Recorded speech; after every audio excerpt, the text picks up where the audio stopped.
మన గిర్ ఆవులు ఎంతమందికి మీకు తెలుసో నాకు తెలియదు.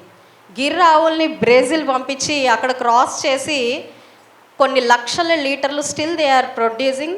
వాళ్ళు మిల్క్ ప్రొడక్షన్లో the top most in world Brazil. మన దగ్గర నుంచి వెళ్ళిన ఆవు అది.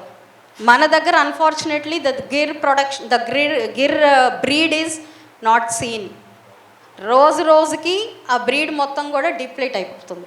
We are not aware of it. We don't know how to use our resources in a proper వే.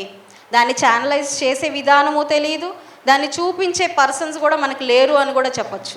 ఉన్న నాలెడ్జ్ని అంతా ప్యాక్ చేసుకొని ఎవరికి వాళ్ళు మైండ్లో పెట్టుకొని వాళ్ళు మాత్రమే సింగిల్ హ్యాండెడ్గా వన్ మ్యాన్ షోలాగా వెళ్తూ ఉండే పరిస్థితి ఉంటుంది. అంటే ఇట్స్ ఎ ఫియర్. ఇంకొకటికి చెప్తే వాళ్ళ చేతిలో పడితే దాన్ని అది ఎలా అయిపోతుందనే భయంతో వీళ్ళు షేరింగ్ ఆప్షన్ అనేది కట్ చేసేసుకున్నారు పూర్తిగా.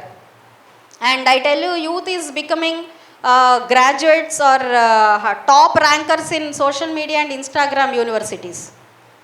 Not in the universities which are being taught by the think tanks, but they are graduates of these universities. అలాంటప్పుడు ఇంకా వేర్ వీఆర్ అన్నది ఇక్కడ important. As youth are also the part of this programme today. అందుకని వాళ్ళని ఉద్దేశించి చెప్తున్నాను.